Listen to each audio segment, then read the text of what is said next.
ассалому алайкум ва раҳматуллоҳ.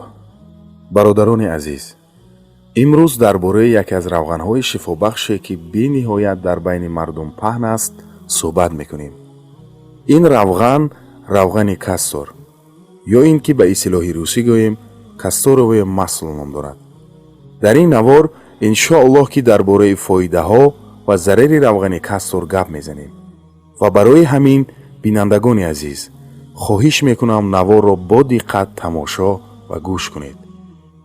равғани кастор дар Миср ё ин ки Египет аз растании клешевина бо тарзи ҷафиши ин растанӣ ки шумо дар навор мебинед тайёр мешавад. акнун биёед дар бораи 7 фоидаи он ба шумо маълумот диҳам.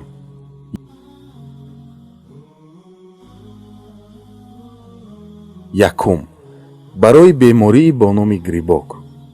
агар пойҳои шумо бисёр мехоранд ё ин ки дастҳои шумо зиёд хориш мекунанд, пас маълум мешавад шумо грибоки пой ё даст доред. дар даст камтар мешавад, вале дар пой қариб ки бисёри мардуми мо мутаассифона доранд.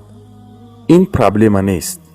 равғани кастор бар муқобили грибоки пой бениҳоят хуб мубориза мебарад ва ҳатто дар давлатҳои аврупо истифода мешавад.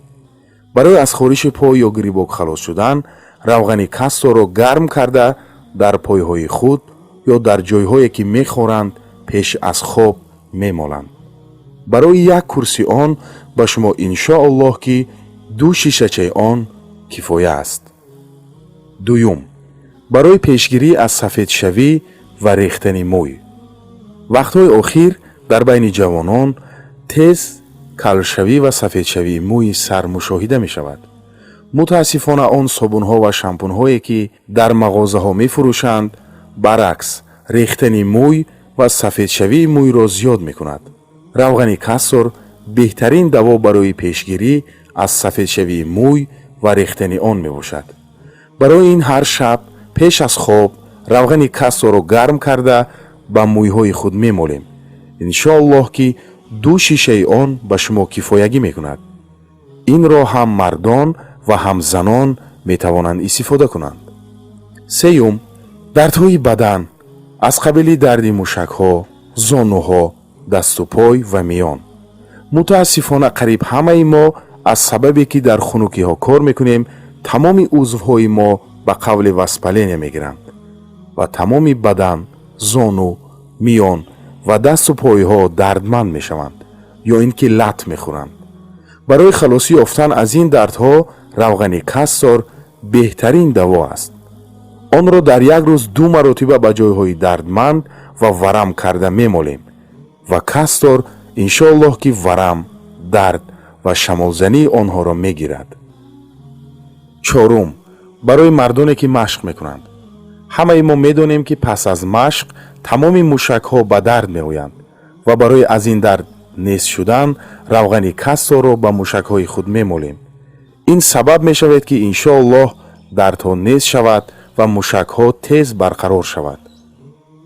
панҷум, барои нарм кардани пӯсти рӯй. занҳо ё мардоне ки аз хушкшавии пӯсти рӯй ва даст азият мекашанд метавонанд аз равғани кастор истифода бубаранд ва иншоаллоҳ ки аз ин беморӣ халосӣ меёбанд. шашум, барои шахсоне ки мушкилии ҳоҷатхона рафтан доранд, яъне ахлоташон сахт аст, барои табобат ин равғанро пеш аз хоб 1 қошуқчаи майда истифода кунед ва иншоаллоҳ ки мебинед чӣ натиҷа медиҳад.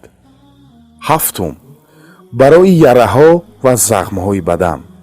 агар шумо лат бардоштед ва баданатон яра шуд, равғани кастор беҳтарин даво барои тез барқарор кардани захм ва тоза кардани он аз микробҳо мебошад.